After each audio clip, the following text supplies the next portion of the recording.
خۆشەویستانی کورسات و سڵاوتان لێبێ لەگەڵ هاوکارانم ئامادەین بێکەوە پانۆرامای ئەم شەوتان پێشکەش بکەین. لە کاتێکدا خەڵک ماوەیەکی زۆرە موچەی وەرنەگرتووە و دۆخی بازاڕ و جیرفانی خەڵک لە دۆخێکی زۆر خراپدایە و لەشکرکێشی سوپای تورکیا ڕۆژ بە ڕۆژ نوقتە و ڕەبای زیاتر دروست دەکەن لەسەر خاچی هەرێمی کوردستاندا. ئەم بەیانیە مێدیاکانی پارتی دموکراتی کوردستان وەک ئەوەی مێشیان لە داردا دۆزی بێتەوە کردیان بە تەواشەکاریەک کە گوایە یەکێتی بەشێک لە ڕەبیەکانیان دەوری بیرە نەوتەکانی گەرمیانی بەڕێکەوتن ڕادەستی حەشدی شعبی کردووە. ئەم هەواڵە تەواشەکاریە لە پەیجە سێبەرەکان بڵاو نەبەوە، لە مێدیا فەرمیەکانی ڕاستەوخۆ سەر بە سەرۆکی حکوومەت بڵاو بوونەوە بە جۆرێک تەنانەت ئینکاریانە کرد لەهۆی کە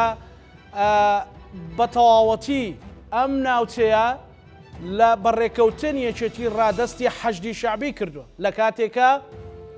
دوای تەنها کاتژمێرێک یان زیاتر لە کاتژمێرێک یەکێتی و هەموو ئەو هێزانەی تایبەتمەندن بەرەو ئەو ناوچەیە جوڵێندران و وەڵامێکی توندیان دانەوە و بەڕێکەوتن تەواوی ئەو هێزەی کە هاتبوو لە سنووری گەرمیان کشایەوە. خەڵکیش دەپرسێت باشە لە کاتێکدا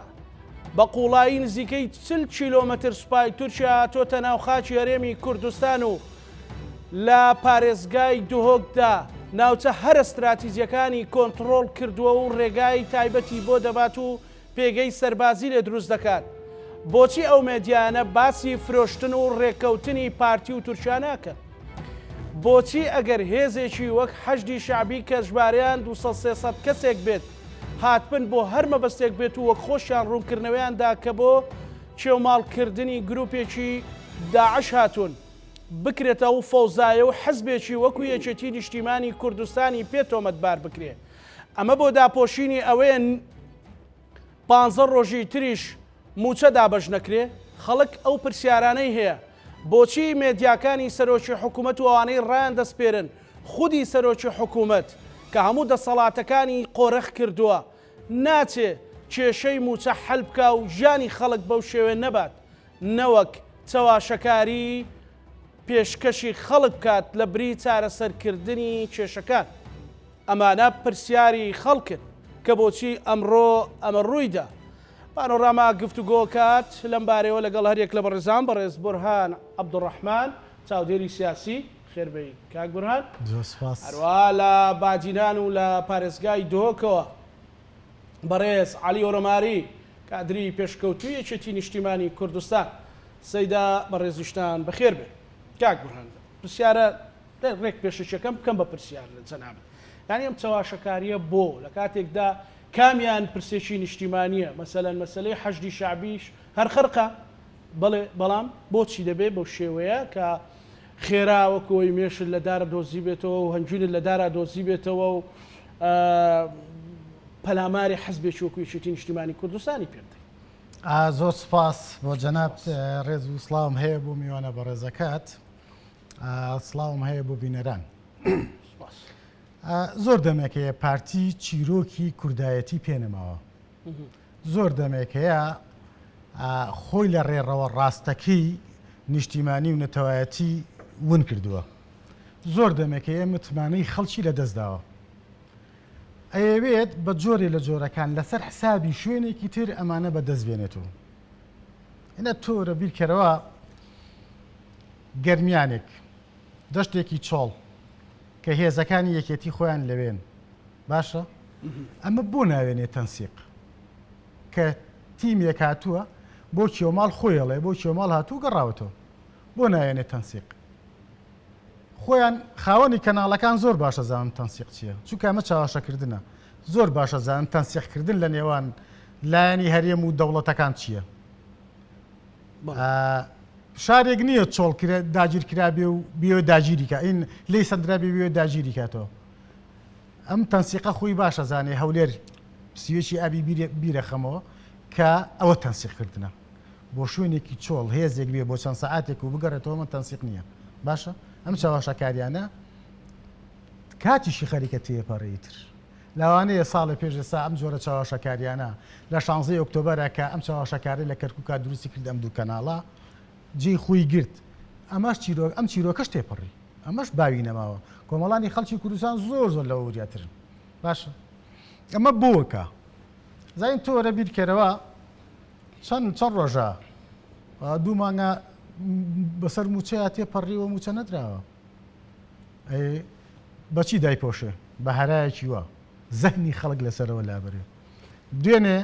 ئەمڕۆ 5 گوند تۆ باران کراو لە دووکەڵا غەرق بوو زوومی خەڵک چووە سەر ئەوێ چۆن ئەمە زوومی خەڵک بیرکردنەوەی خەڵک لابەری و بێنێ بۆ سەر کەرکووک بەسەر گەرمیان دوێنێ 2 ڕۆژنامە 3 ڕۆژنامە و شەهید کرا هەچی کەناڵە ئازادی خواز و نیشتیمان پەروەرەکان هەیە تەرکیزیان لەسەر ئەوە بوو چۆن ئەو تەرکیزە لابەرێ بیگۆڕێ بۆ شوێنێکی تر ئەم ئیشاناکە ئەمانەش ئیشی سواون ئیشی حیزبی سیاسی حیزبی کەناڵی عریق نییە بەڕاستی یعنی ناڕەحەتیەکە جۆرێک نێ لە ئیفلاسی ئەعلامی سیاسی و خیتابی کاکە ئیفلاسی نیشتیمانیە ئیفلاسی سیاسەتی نەتەوایەتی ئیفلاسی ئەعلامیە ئیفلاسی لە دەستدانی خەڵکە هەموو ئەمانەیە مەسەلەن ئێستا ئەمە پەیجی فەرمی کەناڵی فەرمی سەرۆکی حکوومەتە ئەڵێ یەکێتی ناوچەیەکی دیکەی کوردستانی ڕادستی حەشدی شعبی کرد یعنی ئێستا مەبەستی ئەوەیە ئەڵێ دوای ڕادستکردنی کەرکووک لەبەرەوەی کاک ڕێبوار کە کوردە و یەکێتیە بۆ بە مەحافظی کەرکووک هەموو لایەک پێی دڵخۆشە ئەڵێ ئەوێشی ڕادست کرد کوا بۆ ڕادست ینی بۆ ڕادستان کرد کاک بڕان هێزەکانی یەکێتی سەنگەرەکانی خۆیان بۆ حەشدی شعبی جێشت بۆ حزبەکە سەنگەرەکانی خۆی بۆ حەشدی شعبی بەڕێی من وەکو بورهان وەکو چاودێرێکی سیاسی بەڕاستی نەخەڵک ئەم هەواڵی بەلاوە گرنگە نەمهتەمە نەپێویستی شەکە ئێمە خۆمانی تا هیلاکەین بۆ وەڵامدانەوەی چونکە هێندە تافیها هێندە هیچە یعنی تۆ ڕادستکردنی ناوچەی کوێ شنگال ڕادستکردنی ناوچەی هەموو مووسڵ ڕادستکردنی هەموو بادینان ینی ئەمانە ڕادست نین هاتنی هێزێک و گەڕانەوەی هێزێک ڕادستکردنی ناوچەیەەکە کاکە وڵی خەڵک گاڵتی بەم هەواڵانەیە من سەری 1-2 پیجم کرد تەسەور ناکەی قسەی ناشرین ئاراسیان نەکرێت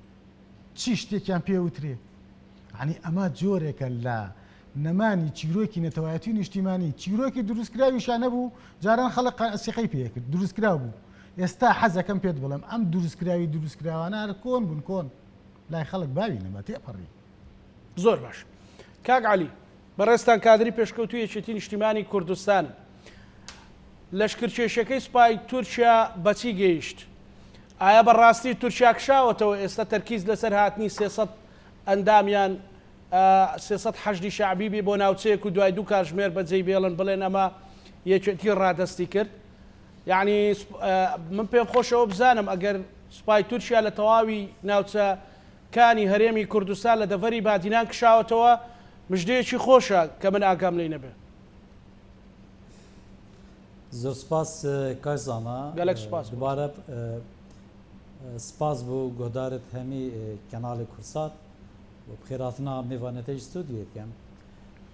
مخابنی و ئەگەر نوچایکە و سابڵاوە ببە ڕەنگە دەبیتمە تایبەت ئەو خەلکی و وڵات پارێزە دەبیت ئەمنێکە ئەلگەرت بۆڤەندا و سەر شەقام و شاهیە دابینەوە لێ مخابن جێبێری کو ئەم وێ نوچەیە بەڵاوە بکەین بژنی وڵات تورکیا یان جان دومهەیەکی ئەو ڕێکەفتنە و پازەی تەباخی چەند ڕۆژێت پێشیەدا دیسان دووبارە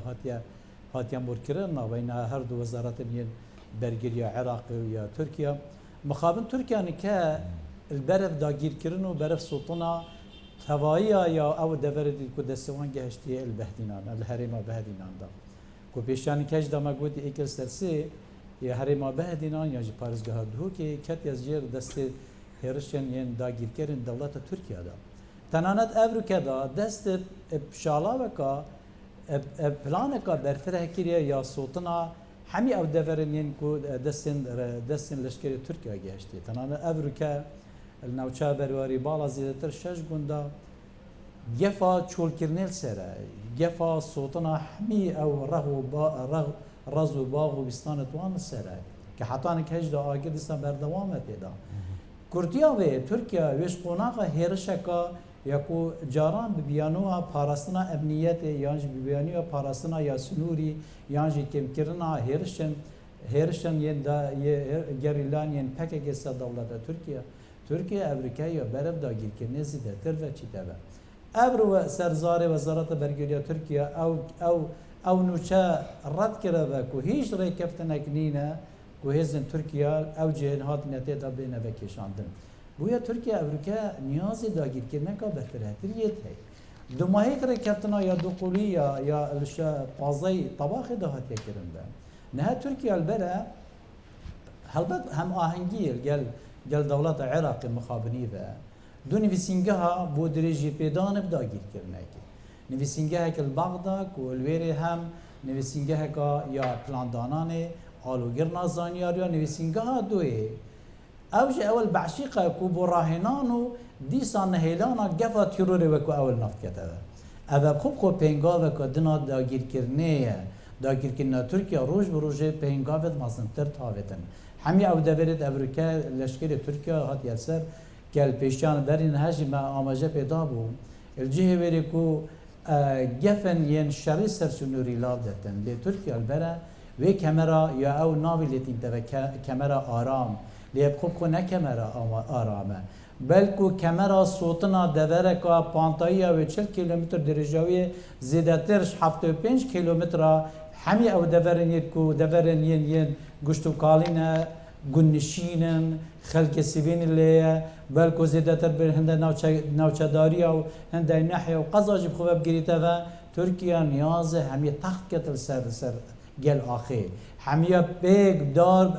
همی گنشین و همی خلقی وجده تخت بکتون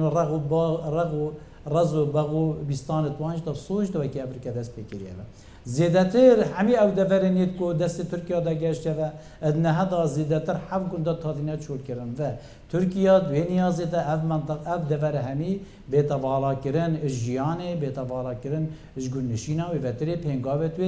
اش کمرا آرام برف کمرا داگیر کرنه و بچیتن بو باشی و کردستانه مخابنی وجی هزکا یا نافخویی ریپیشندر هاریکار زانیاری در همی او پشتوانیت کو دست داگیر کرنه گهیت برهم بکد بو پرخسینیتن مخابن او دفاقیه که او امریکا او هزا یا کردی نکسر دریل گل پرسن ین کردستانی کتن رخی دا هرشکا یا بچوک یعنی هرشکا دست دریجیه کل سر دورا گرمیان که خوشبختان هر افریقا جارگا دیهات آراد کرنده گیرید داتن کو بجتن اوه دیستان داگیر کرده که دیجی هاتیه با کو او ناویلیتین تاوه حشد لیش بید که اوه افریقا ایکل سر سه آقا پارزگاه ها دوه که جغرافیا یا پارزگاه ها دوه که کتیه جیر پوستالن جندر من ترکیه دا روش بروژه پینگاوه داگیر کرنه بویا بدید نامن اف هرشتانی خوب خوش داوا ترکیه نه دا پیراد بیتن جیر دو رهنده کارش بود کتبه ایک رهنده که یه حریماتی که ترکیه و دوستا خوب پیشان بدد که ترکیه دیسان حیزه که حریماتیه جماره که گرنگ سر آس دولت حریماتی و دویتن گلک او هفکشت الوی دوری داتینه کرن رول تیده هبیتن و بالا دستی خود دا زال بکتن رهنده کشی که نافخویه او رهنده نافخویی هم ویتن او پرسو کشه و فشار اپوزیسیون سر حکومت آک پارتی و سر خود اردوغان اوی فشار ابریکا دستیوردان و هیرش کرن سر باشور کردستانی که جارانج سر روش آوای کردستانی بودا گیر کرنه که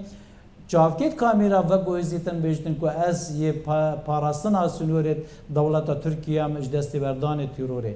اوی فشار یا نافخوی اول سر آک پارتی کم کتبه لیب خوب خوش دا بدیت نامن او هنه روش بروشه باندورا و سر خود ترکیه جی مازنتر لیته و سر خود آبوریا ترکیه مترسیت مازن سرانه که حالاوسان افریقا ترکیه دا پیوانه گله که مازنیت تومار کرینه و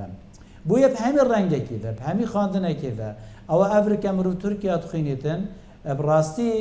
هرش کرن آوه لشکرکشی آوه هیچ رنگه که یا سنوردار کرینینه بەلکو هێرشکردن ناوێ مخابنی بە ئەس بێژم و ئەە بەرسف پرسیارێکە دەبێتن ڕایدارتی عێراقیژی دا بەرسڤێ چەندێ بدەنەبە ما نابیتن عێراق کەبیدە ژێر باندورە هەندێک وان گەفێ تورکیا یان ئەو ڕێکەفتن و لێک تێگەیشتنن بەریا چەند مەهەکە سەردان ئەردوغانیدا بۆ تورکیا کرینەڤەک و بژبینی ئاوێ چەندێکی دێ بۆ 10 ساڵن دیتی تورکیا گرنتیە پشکا عێراقێ ئاوێدا کەدەبە لێ تورکیا ڕاستە ڕاستیا تێدەت باشووری کوردستانە داگیرکەتن گوند وارت وێ سۆژیتن باژێرکردێ البەرل قۆناغت بێ دە هەمی بێ ناڤاڵاکردن جموجوولە ژیانە مرۆڤاتێ هەمی بیبیتە ناوچەکە عەسکەری توێرەدا تورکیا بسەری خودا هەرچی بخوازیت ئەوێ بکەتەبە بۆیە هیچ ڕەنگێکی ئەوە هەنێ نایەتە مقارنەکرد مخابنی بەژێ هێزن یەن کوردستانێکی تایبەتی هێزێکە دیاریکردی دەبێتن خدا بچیتەوە تا کەنگی هەر سیاسەتە دەبی ڕەنگی بەردەوام بیتەوە و باجاوێ خەلکی هەرێما کوردستانی دەتن باجاوێ جوغرافیا یا هەرێما کوردستانی دەدەوە کە ڕۆژ بە ڕۆژێ پانتاییە یا داگیرکردنا دەوڵەتە تورکیا مەزن بێتونە پانتاییەوێ گەفێت مەزنتر سەرخۆدێ هەمی باشووری کوردستانت بینیت بەڵێ کاک علی هەتا ئێستش ڕۆژانە لەشکرچێشەکە و بەسەلەی سووتاندنی گوندەکانی دەڤەری بادینان هەر بەردەوامە کایزانە چ ڕۆژێک نینە ئەگەر دەست درێژی تورکیا زێدەتر لێنەیە یعنی ئەلوان ڕۆژێوان چەند دو هەفتەیە چۆیدا مەدیت یعنی هەمی زنجیرە چایە مەتینانێکە هێزن تورکیا تاانە سەری خۆ یعنی بارگایان لشکری آواد کن سربازگاه لشکری آواد کن هاتنه وی آله یه متین اجدا تا گندوار دوروبرد یه آمدیه جماره که گندا جهاد نچول کردن روزانه جی گفه کل سر او گندد مایی جوانا جی سرگلیه جوانا جی گوهرزیه جوانا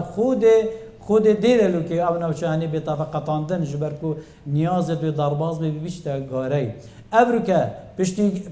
پشتی زیادترش حیوه که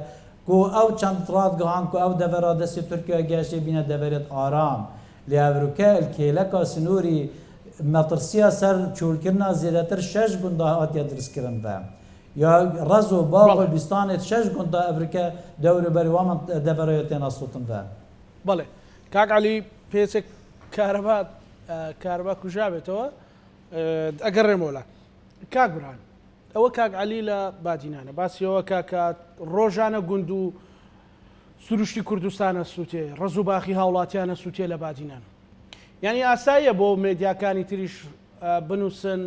پارتی بەڕێکەوتن بادینانی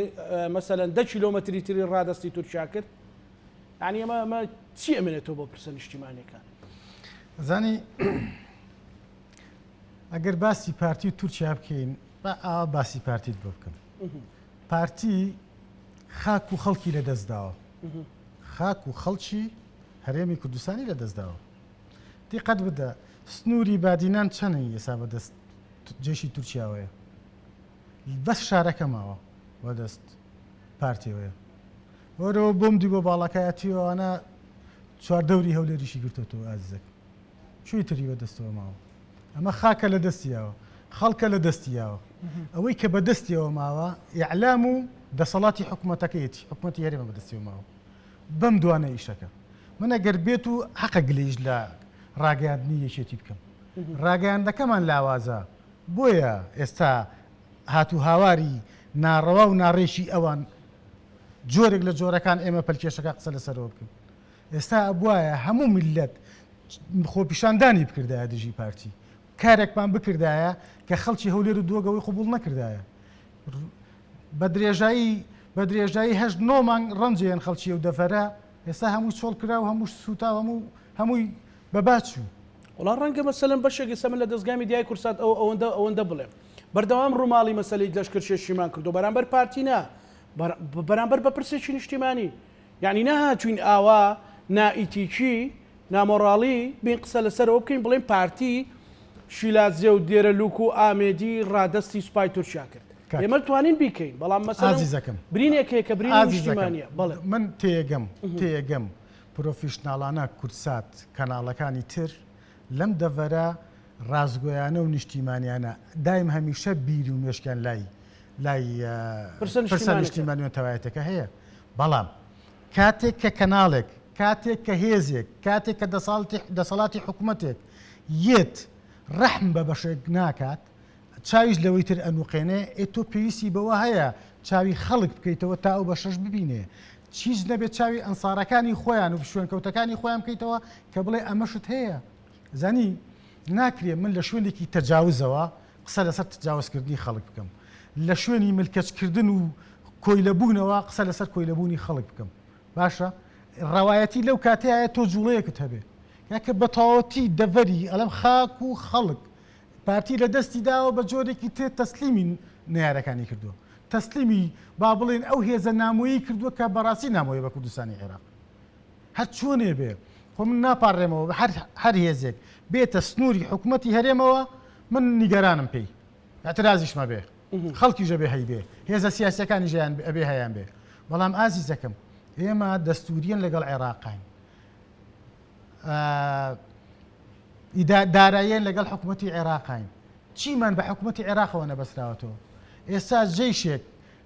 کاکە دوێنێت حکوومەتی عێراق و پارتی و تورکیا تەنسیقان کردووە بۆ هێنانی هێز بۆ منتیقەیە زیاتری بێنن بۆ منتیقەی شنگال و ئەوانە زیاتر هێز بەرن بەعشیقە زیاتر بەرن ئازیز دەکەم سنووری نییە هات ئەو تەنسیقانی پارتیەکە لەگەڵەوانە زۆر زیاتریشە بە باشە هەرو هێزە نییە هەرو شەرعیەتە نییە خۆ لە مەنزومەی دیفاعی عێراقیانی حەشدی شعبی بۆ بێتە منتیقەیەکەوە بە مەرجێک خۆی ئەعلانی بکە بڵێ بۆ ئەم کارە هاتوو بۆ گەڕێمەوە تۆ بیکەی بە خیانەت و باجێکردن و بیکەی بە شتێک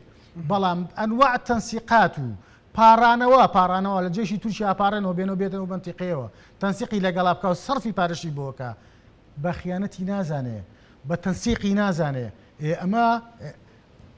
کێشەی ئەعلانیەکانی ئێمەیە ڕاکەناڵەکانی ئێمەیە کاکە خەڵکێ لە گوندنشینە گاگای لەمە نییە چی تەنسیقی کراوە خەڵکیشی کاسب لە ناو شارەکانە ئاگای لەوە نییە پارتی چی تەنسیقێکی کردووە بەڕاستی هەقە کەناڵەکانی ئێرە ئیتر پارتی دوای کێشەکانی کەناڵەکانی ئێرەکەوێت پارتی دوای و قەزیانی خۆی خاکە کە خۆی دروستی کردو بۆ میلەتە ئێمە ئەمەیە خەلەلەکەمان من ئەم گلەیەکەم ئەینا ئازانم کەناڵەکانی کورسات و کەناڵەکانی تر پرۆفیشناڵانە و هەستە نیشتیمانیەتەوایەتەکە نایانوێ عەزیەت بدرێ ئەزانم بەڵام کاتێک کە ئەو دەست بۆ شتێکە بە ئێتۆش بیری خەرەوە تۆ ئەم کەم و کوڕێتەیە تۆ کاتێک بەردێگە گریتە ماڵی کەسێک تۆ هەموو ژیان شوشەیە ئەبێت تێگەێنی چونکە هەندێک کەسێ بە زمانی خۆی تێگەێنی ئینا تێناگە ئازیزەکە ئێستا کاتێوەیە پارتی بە زمانی خۆی تێبگەێنرێ ئەبێت تێگەێنرێ کاکە ئێستا بۆن بوون ئەمە نەزانم یەکەتی لە تەنسیقاتێکی زۆر جوانایە لەگەڵ کۆمەڵانی خەڵکی کوردستان کە ئاشتی کاتەوە بەدەنگ پارتی لەو شوێنانە ڕاو بنێ کە عەزیەتی داون لە پایتەختی هەرێمی کوردستان وەدەرینێ بە دەنگی خەڵک تێگەم لەمە پارتی یە دڵنیا بە تەنسیقی جێشەکە بە تەنسیقی جێشەکە من بەلامەوە سەیرە دووبارەیەکەمە کاتێک کە باسی تەنسیقەکە ئەڵێ یەکێتی تەنسیقی کردووە لەگەڵ حەشدی شعبی ئەوان خۆیان باشە زان خاوەنی هەردوو کەناڵەکە باشە زانێ تەنسیقکردن لەگەڵ دەوڵەتی عێراقا چۆنە چاکە زانن ئەو تەنسیقی کە کردیان سیوێشی ئابیان دروست کرد چۆنە ئەوە تەنسیقە ئەوە تەنسیق نییە کە بۆ مهمەیەک یەتووە گەڕێتەوە لە مدەیەکی کەمە ئەوە تەنسیقە کە جێشی تورکیا بە درێژایی هەموو سنوورەکانی یاریمی کوردستان چەنگەری داکوتاوە کە ناشگەڕێتەوە باشە ئەوە تەنسیقە کە پارەی هەرێمی کوردستان بۆ لۆجستی جێشی تورکی سەرفەکرێ ئەوە تەنسیقە ئەمانە تەنسیق نین ئەمە بۆیە ئەبێ خەڵک تێگەیەندرێ بەڕاستی پارتیەکان تێگەیەندرێ بێدەنگیان کەن ئەمانە بێدەنگکەن چونکە نائاسایی قساکەن من دووبارەشێکەکەمەوە ئەزانم چیرۆکی نیشتیمانی نەتەوایەتی پێنەماوە ناچار پەنا ئەبا بۆ درۆکردن تا باوەڕکردن باوەڕ پێکردن کە لە خەڵکیم دەڤەر و سلێمانی و ئەم ناوچەیە بەڕاستی ئەم چیرۆکانەی دەمێکەیە کۆن کردو تێیپەڕن زۆر باش کاک عەلی بەڕێستان لە پارێزگای دۆکن ورد شارەزای هەردوو دیوی چای گارە و سنووری مەتینا و شیلاتزێ و دێرەلوک و لە بەرزانەوە کە تێپەڕی داخڵی منتیقەی دێرەلوک و شیلاتزێ ئەبی دوایی ئەڕۆی بۆ ئامێدی و سەنگ و سۆلاف و سوارەت و کە تا ئەگەیتە لەو دەواازێت تۆ دۆک لەو لاوە تا ئەگەیتە حدودی زاخۆ ئەم دیوی شاخەکە منتیقەیەکی لاکێشەیە و نزیکە لە حدودی مووسڵەوە بەڕاستی لە ڕووی جغرافیەوە پارێزگای دهۆک کوێی ماوە کە استراتیجی بێ و بەدەست سوپای تورکیاوە نەبێ. والله زاناگیان یعنی ئەگەر مرۆڤ ڕازگو بیتن هەمی ئەو پلانێت تێنە هاوێتن هەمی ئەو لەشەر کێشیە هەم ئاهەنگی گەلهێزەکە مخابنیە کوردی بێتێتەکردن وەک پێشێژی بگوتی نیازێ داگیرکردنێنە جغرافیا vê parêzgehê roj bi rojê ya tesî kir bîtin. Min dîsan carek gadî ser vê kenalê da gotiye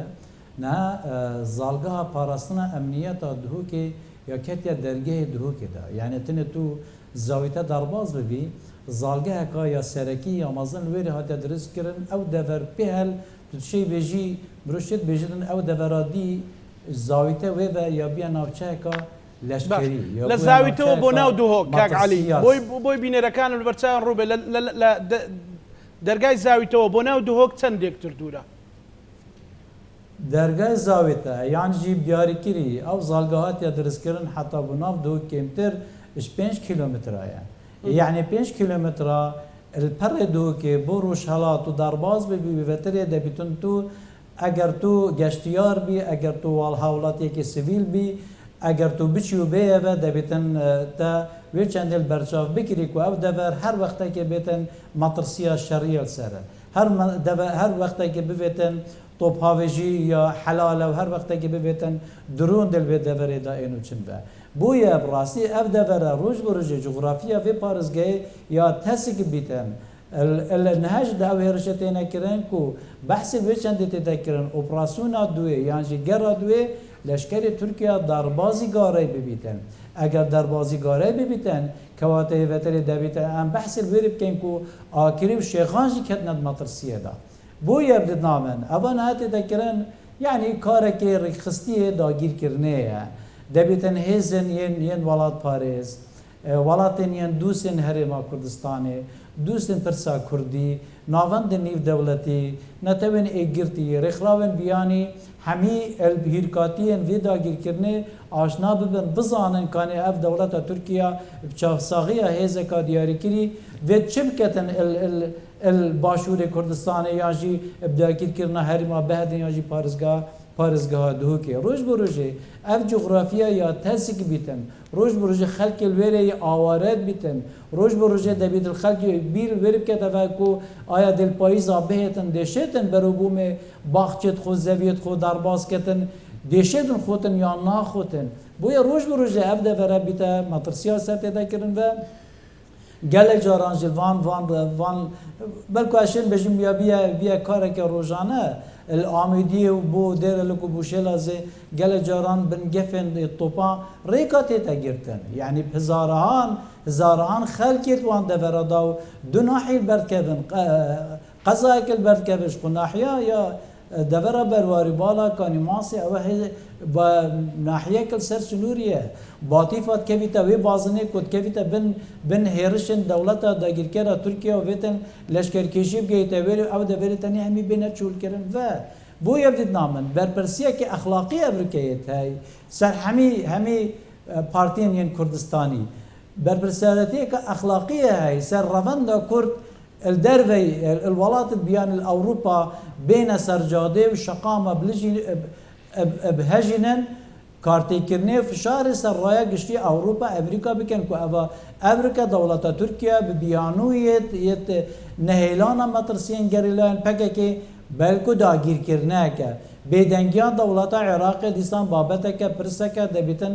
اف كيسه وكو كيسك بيدنگ بونا عراق يانجي نا اكتيف بونا رول عراق دوا مابت تندا ديسان دبيت بيتا بابتك نافند نيف دولتي دا گنگشه سر بیتا کرن رخنل سروان هر بیستا بیتا کرن رواندا کردی دبیتن زیادتر خود چالاک بکتن او افریقایش دیتا کرن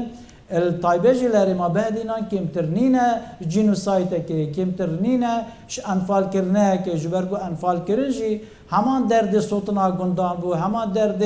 یه چول کرنا گندان بو همان درد صوتنا باغ و بیستانت خلکی بو اوه هنه مطرسیه که گله که مزنه و که پیشیده مگوتی ابناوه کمره آرام ویتن اوه ده بره هنه امیه تخت بکتن جیان تیدنه منتوه بويا راسية فاني أم دبيتن العراق جي في الرول اللي ببين تبا لاني دي سياسي دبيتن بير كان با بدر جدار فيوان همي او ركبتن وليك تجاشتن العراق قال تركيا كري اللي براسي نيات دي تركيا نيتني او نينكو دولاننا قال لك بابت ديت امنيات بابت ديت ابوري چاره سر کے بالکو همي او بابت دي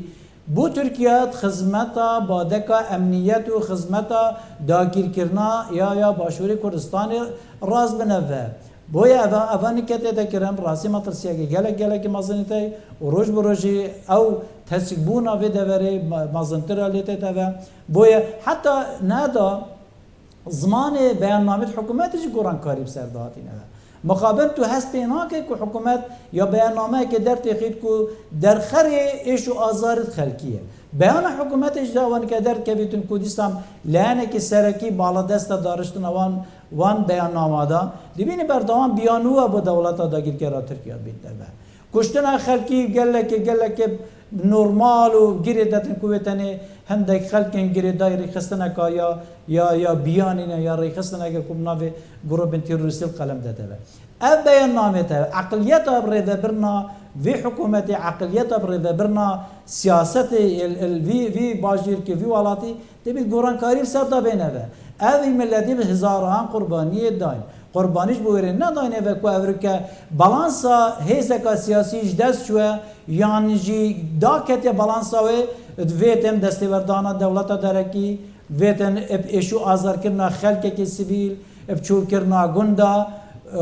بارودو خاکی درست بکته و کو گفک بیتن سر آرامی خلق کردستانی گفک بیتن سر سقامگیری هرما کردستانی کته بیانو اجی کو چی تر بفتره دبیتن ادوی سقاینا آرام ده هل بجاته نه نکرنده اوانیت لگدانه که دا براسی همین دیجی خواسته که یه خلق هرما کردستانه نه دیجی خواسته که قربانی دان و قربانی دید خلق هرما کردستانه نه بویت بیتم دید نام دوباره که ما بده بید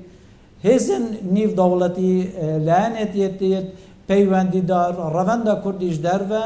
دبیتن بیتل سرجادا و کارتکن سر راه گوشتی بکتنو چیت زیدترین وقت اف دستی بردم اف هرشا و اف داگیر کرنا بیدن کرنو بیتا دمای بینا بله کاک علی لسنوری زاخوش لا ناوچ سنوری کانی اویش بششی زوری نچو تشر کنترولی سپای ترشا لسنوری داری سر بخوی زاخو كايزانا خل حفتنين دفرك كو يعني 15 كيلومتر الهيفي السنوريا وتبكري حتى تدي دربازي دفرا يا برواري بالادي يعني الروش حالات الزاخو بقرا حتى تو حمي هلبات دفرا برفرا سنوري وقت هم بيجي دفرا جايه دفرا سنوري نه معنوي أول كان كيلومتر كده كم بلكو بانطاية كجلك مزنة يعني تناناج بوري بينرجي ال جواني بابت دابجيتن تني أو فالاتيا نابرا هز دبرا سنوري يان زنارا كيستا جاي هلوري كوافا جاين سنورينا قد دولة تركيا وجاي متينا بانطاية نابينا في بخوب خدا زيادة ترش 20 كيلومتر آية أفريقيا دولة تركيا يا داربازي متيني بوي أفريقيا ياتي كتيل بن آمدي دا كتيل سرگل دا كتيل گوهرز دا كوات أم دفرة دا سيگوشكا گلك مزنه سيگوشكا گلك دولمند شروع گشت گزاري و سيگوشكا گلك دولمند شروع گشت کالی و جیانا مروواتی وان دفرا گلک جیانا کا یا خورد بیه جوتیار بیری بر همه گلک باشه بویه افریقا یا بیا گفکل سلطنی سر دفران دا یاد کرد افریقا 6 گندل دفرا برواری بالا همین رقو بستان توی تاتینا سلطن او هنجی البت به پلان بیه یعنی سلطن افریقا پلانک بویه دولت ترکیه ابریکا لانه کی بیشت خلق سیویل وان 6 گنده وان گنده چول بکن بردن البته اگر اب گنده هدنا چول کرن و فتره چول کرن سر گفکل سر ناحیه کانی ماسه سر پومالگا بریف کا رنگ حتی تو تی باتی واجی گفکل سره بویه دبیتن هیزن ین اجتماعی دبیت خلق ما الباشوری کردستانش دا براستی فشاره در بخیتن دبیت فشاره بلند بکتن اگر هیزکل ویرجی ئاستانگا دروست بکەن یانژی ڕێپێن عادەتن لێ دیسان گەلێکی ڕێکی دیەتەن دەبێت خەڵکی مەلێ دەبەرژی زێدەدەر بەس ببنە قوربانی دەبێت دەنگێ نەڕازیبوونێ بلند ببیتن دەبێت ئەم فشارە دروست بکەین ئەی بۆچی ئەگەر ڕوویدانەکە بچیکەوە ئەفریقاەکردن هەمێ کەناڵێت ئەفریقایی لایەنێکی سیاسی وەسا ڕیکلامەوەی چەندێتکەنەوە کوێە دیسان دووبارە ڕێککەفتن داعشێتێت دەبەرێکە داگیرکردن نەخێر دەبەرێکە ناداگیرکە لێ ڕێککەفتن ئەفریقا باشووری کوردستانی جغرافیەکە بەرفرە پارێزگا توی دووکێ تێدا سوڵتن و تێدا فرۆتن بەڵێ زۆر باش کاک عەلی گەڕێمە وڵات کاک بڕان ئەمە لەوە گەڕێ باست کرد کە سێ ڕۆژنامەنووسی ژن بەداخۆ دوانیان شەهید بوون تەوەری بەرنامەی دوێنێمان لەسەرەوە بوو بەڵام پێش ئەوە دژە تیرۆری پارتی ئەڵێ ئەمە دوو چەکدار بەرپرسێکی باڵای پەکەکە بوو پاسەوانەکە و شۆفێرەکەی جانیان لە دەستداوە یعنی هێشتا ئەوانە مەسەلەن ڕۆحیان شاد بێ شەهیدن دوو کچی ڕۆژنامەنووس دوو ژنی ڕۆژنامەنووس سێ ژنی ڕۆژنامەنووس یانی ئەو دوژمنکاریە حەپەزیدی ئەمە لە کوێی پرسی نیشتیمانێتەوەتی ئەو نقڵانەیە ینی چی شیرنیەکە چ بردنەوەیەکە دژە تیرۆری یەکێتی نیشتیمانی بەشداری بەراسیمێکی گەورەی پێشبڕچێ بڵێ پێشبڕگەیەکی گەورەکە لە وڵاتی ئێردەن ئەبێت دژە تیرۆ لە شوێنێکی تری پارتیە بێ نایی بێت هیچ مۆزوعی بەدەستەوە نیە بێ لێەوە نایی بێت باشە عنی هەمیشە واکە باشە ڕۆحی و دوو هەواڵە شاد بێ ئەو دوو بەڕێزە شاد بێ و دوو ڕۆژنامە نووسا تۆ دیقەت بدە بزانە کارەساتەکان چۆن کارەسات دروستەکەن و چۆن کارەساتیش گەورەکەن دوو تێکۆشاری ڕۆژنامەوان بۆ گەڕان بە دوای هەواڵ و زانیاری و کۆکردنەوەی پەیام بۆ خەڵک بزانە چیان لێ بەسەری بزانە چۆنیش ئەکرێ بە مادەیەکی تیرۆر و ئەکرێ بە مادەیەکی دژە نیشتیمانی بۆ تورکیا ئەم سێری ئەم هەڵبەستانەکە ئەمانە هەڵبەستی نائاسایین ئەمانە ئەو ناڕێکیەن کە هەموو خەڵک هەستی پێکە من لە قسەکانی کە عەلیەوە شتێکم دەستکەوت کە سنووری ئیدارەی دهۆک بچووکە بێتەوە کەواتە مەترسی لەسەر ئاسایشی دهۆک دروستە بێ هەنێبێ ئێمە بیرمان لەسەر ئەوە بێ بیرمان لەسەر ئەوە بێ نەکا بێت دوو ڕۆژنامە نووسە شەهید دەکرێ بێبیکەی بامادەیەکی ئەعلامی زۆر گەورە و هەڵایەکی زۆر گەورە با بیرکەینەوە لە ئاسایشی دهۆگی تر ئاسایشی دهۆک چۆن تێگەچێت مادام خەڵکەکەی بەرەو مرکزی شاریەت دەڤەرەکان چۆڵەکرێ لادەکان چۆڵەکرێ کەواتە هەژاری و برسێتیش ڕۆکاتەوە شارەی تر ئاسایشی دهۆک ئاوا تێگەچێت هەم سەیتەری جێشی تورکی زیادەکە هەم هەژاری زیادەکە کە ئەمەیەکێکە لەو سیاسەتانی کە ئێستا تورکیا پەیڕێوێکە لە باکووری کوردستانیش و لە کوردستانی باشووریش ئەمانە ئەو مشکیلانن کە ئەبێ ئێمە بیری لێ بکەینەوە ئەو قسەی کاک عەلی زۆر ڕاستە پێویستمان بەوەیە گوشار دروستکەین گوشارەکانیش لە ڕێگەی ئەعلام و کەناڵە ئەعلامەکانەوە دروستەکرێ گوشاری نیشتیمانی حەقیقی گوشاری نیشتیمانی حەقیقی بۆ گەڕانەوەی هەیبەت و هەیمەنەی ئەو خەڵکە ئەو خەڵکەی و بادینان کەرامەتی شکاوە کاکە تۆ باوکو دایکێک ڕەنجێگەیە هەموو شتێ پەیاکە لەپڕ هەمووی لێ سووتێ لە بەردەمی مناڵەکانە چی لێ داماوانە تۆ سێری و دایک و باوکانەیەوێ کە ئێستا بزانە ئەبێ مەعیشەتیان چی بێ چی لێ بەسەرات بێ هەژاری چۆن دەرگای گرتە بێ چۆن کەرامەتی باوکو دایکەشکێ لە بەردەمی مناڵە ئەجا چۆن کەرامەتی کوردەشکێ لە بەردەمی نەیار و دوژمنەکانمانە ئەبێ ئیش لەسەر ئەوانە بکەین ئەوانە بێنینەوە نەکە هەڵای ئەعلامی دروستکەین بۆ 6 سیاری دژەتیین حەرجی شعبیەت لەگەڵ دوو ڕۆژنامەوانی کوردیکە کە بە درۆنی دوژمن و بە چاوساغی نەیاران شەهید دەکرێن ئەوە بکەی بە مادەی ئەعلامی گەورەیکەی بەڵام برسێتی و شکاندنی کەرامەتی کورد لەو دەڤەرە بێدەنگیکەی من لێرەوە پێشنیاز دەکەم بەڕاستی ئەگەر لەوێش کەناڵەکان ئازاد نین لەوێش خەڵک ئازاد نییە با کەناڵەکان لێرەوە ئەو حەملە ئەعلامیە نیشتیمانی نەتەوایەت تێ بکەن سوکە بۆ نیشتیمان و بۆ نەتەوەی خۆمانە بۆ ڕێخستنەوەی ئەو کەم و کوڕیانەی و فەراغانەیە کە هێزێکی سیاسی دروستەکە لەو ناوچەیە خۆ ناکرێ بە دیار مەرجی هاو نیشتیمانەکانمانەوە ئێمە دانیشین لێرە ئێمە ئەگەر ئازادی خوازین ئێمە ئەگەر نیشتیمان پەروەرین بەڕاستیە بێ لەسەر ئەوانە هەڵبینێ زۆر بە جددیژە بێ هەڵبینێ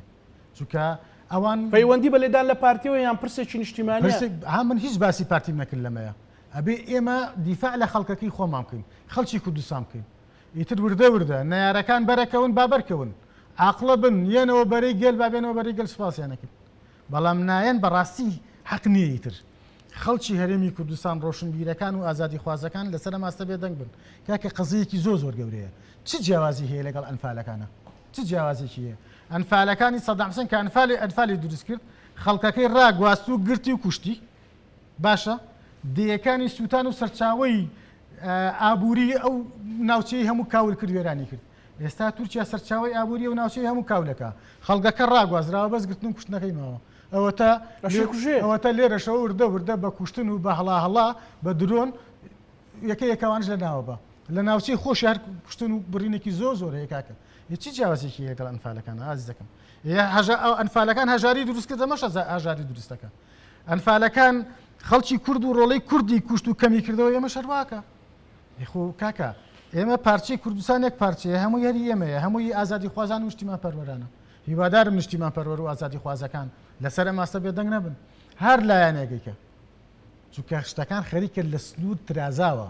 لە سنوور ئەڕوات یعنی ئەمەش بلوێت بۆ هێزێکی سیاسی بەردەوام ئەمە بە سەرکەوتن و بە ئەمجاد بزانێ و منتیقی خۆی پاتە دوا خۆیەوە و منتیقی بەردەمیشی بکە بە کاولستانی بیکە بە شێوازێک کەیتر نە ئازادی تیا نە دیموکراتی تایە هەموو تیرۆر و تیرۆریستە کاکەجان بەڕاستی ئازادی خوازەکان ئێستانی سەوالی هاتووە پرسی نیشتیمانی ئەوەیە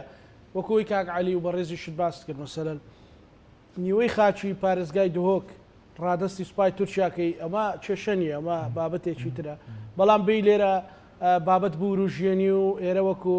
مۆڵگەیەک پیشامدەی کە تیرۆریستی لەیە یعنی دوو کچی ڕۆژنامە نووس تیرۆریستە بەداخەوە ئەمە جێلاندنی خەڵکە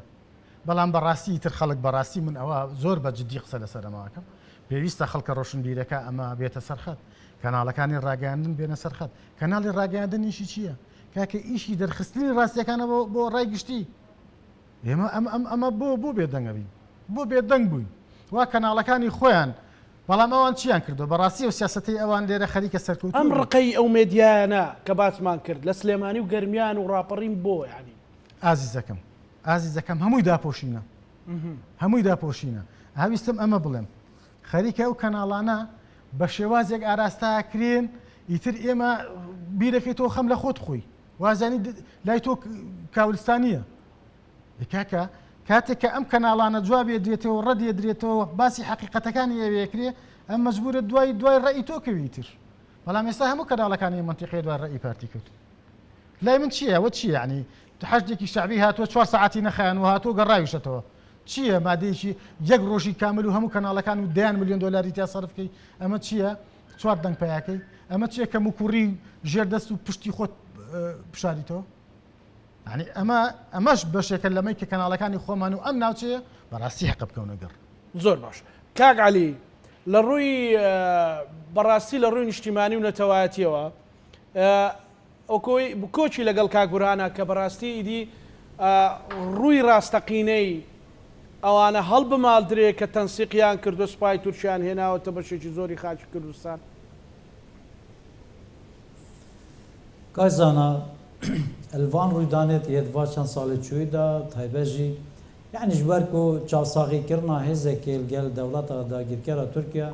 هەڵبەت یاڤرونینە یعنی نەیابەری ساڵێکی ژینینە بەلکوێ چەندین ساڵە ئەف هەم ئاهەنگیە کە بەردەوامە ڕووی ڕاستەقینە یاڤێ هێزێ ڕەنگە بوو هزارەهان خەلکی نیشتیمان پەروەر هەم کۆی هەر چاپارچێن کوردستانی و باشووری کوردستانی تایبەژی هەرێما بەهدینان دەڤەرە بەهدینان دیار بوو دەڤەرە بەهدینان سەدان خەلکی نیشتیمان پەروەرە دێدا سەدان خەلکی تێکوشێرە دێدا سەدان خەلکی و ئازادی خازی دێدا سەدان ئەو کەسێ تێدەوێ و هەمی ژیانە خو مەزەختی قوربانیدان دا شەهیدانش بێخەمەت بشێتن پارچەیەکە ڕزگارکردی ئەورکە خێزانەوی ژیانی سەردەبەتن و نەخریەکی ژێ پێک بینێتە ناوی حکوومەت هەرێمە کوردستانی بۆیە بێدەنگبوونە خەڵکی دیدنا من نه اوکو اف هزانه اوکو وان سر دریا وان رفتارات کتن هشتا خل چارچوب ادبیات و اخلاقیات بزاف رزگاری خازیا کردی داد بگیدن هیچ رامانه که داگیر کرنه که دانینه یعنی هیچ رامانه که تفکر که آزادی خواست دانینه اگر بشیتن دست خوب دست نیاره که دا اگر بیانو ببینیتن که بشیتن دست خوب که دست دولت که داگیر کرده بله بوی او افریکت دا کرن راستی بو همی آلیه که دیاره لیتنی اواد بینیتن دبیت راگاندن روی که زیدتر دتا وان داگیر کرنا راگاندن دبیت شرمزار کرن زیدتر دتا وان لینه کو نابیتن و هنه بیدنگ بونا خلقه کی وکو بیانوب کار بین بیدنگ بونا یا خلقه کی ابکار بینیتن داگیر کرن زیدتر بکتبه دم یهاتی وقت دیتنا من گله گنجایه او نشتمان پرورتنی اوی کل بهدینان نشتمان پرورتنی اوی کو افریقا الولات بیان دا اوروپا ندا بین ازوالات مایتی تا داگیر کرن آخا مایتی تا داگیر کرن گنده مایتی نسوطن بویا ویتری نابیتن ام زیده وی هر بیدنگی هر بجیرینه و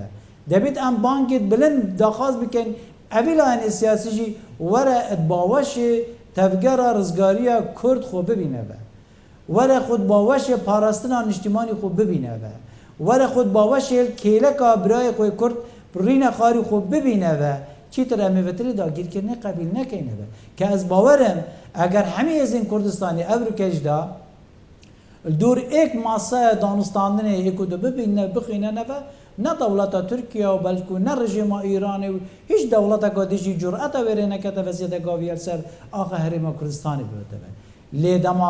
دما الکترازان خاله سرکی بید الکترازان نشانا هری برچا بید افریقات حریم کردستان دیسان که اوشی ورژا دیتو بیرو بوچونو و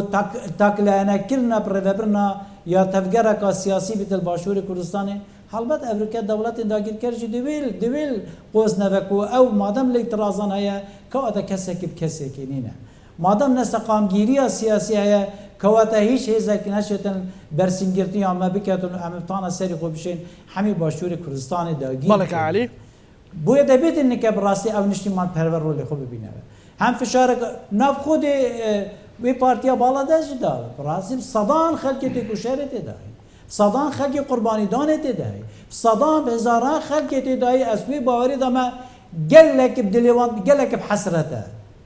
جانت مزنت سریوانج داتینو چن بوچی جان تمنه وی پارتیه یا مجوع وی پارتیه دمایی که تمنه وی دا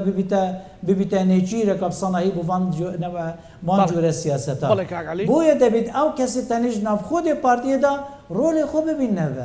رازوکرنا سیاست دا وی پارتیه ابدیتنا من گلک بوی قناغ گلک گرنگه جبور اموی سقامگیری سیاسی زبرینه و جبور ام افریقا گل عراق جاره که دیب زبرین نفسر هیله بیشن ام وکو هریما کردستانی دی دستکفتت خوب پارزین دی حکومت خوب پارزین دی پارلمان کردستانی پارزین اگر دیجی محلای کر بیتن لی ام افریقا شین و گرین وان حالا و دیسان رازوکنت وان سیاستت حالایت خود بکینه و عمل اکودوب در کهوینه و لی عمل اکودو ندر کهوینه و هیزک جهبیتن روزانه بو رازوکرنا و بالانسا باره خاره و دست خوب دتا گلوینه یاری وینه یاری مخابن و همی او دست کفتید مایجی تحریم کردستان کم نبر گفاش نافچونه و بله زور سپاس بۆ بەڕێز علی وەرەماری کادری پێشکەوتوی یەکێتی نیشتیمانی کوردستان لە تۆکەوە لەگەڵ مابووی سپاس بۆ بەڕێز بورهان عەبدوڕەحمان چاودێری سیاسی سپاس بۆ بەڕێز بینەرانی خۆشەویست لەگەڵ هاوکارانم بێکەوە پانۆڕامای ئەم شەومان پێشکەشکردنەوە شەمولایەکتان ئەمانەتی خوای گەورە بن خواتان لەگەڵ